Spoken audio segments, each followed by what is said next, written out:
Hi guys, இன்றைக்கி எங்கள் வீட்டில் என்ன சாப்பாடுனா சுட சுட சாதம், ஒரு பீஸ் ஏரலக்கிழங்க கட் பண்ணி அவிச்சேன். அதை ஏரலக்கிழங்க கட் பண்ணி அது ஒரு சாதத்துக்கு தொட்டுக்கூட வச்சுட்டேன். அப்புறம் அது சைடிஸ்ட். அப்புறம் இது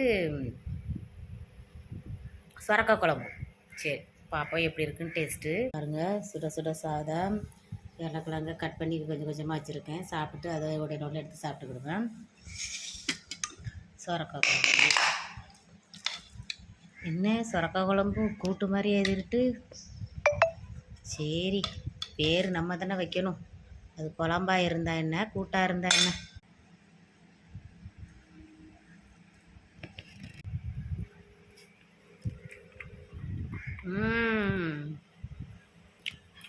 செம்ம டேஸ்ட்டு.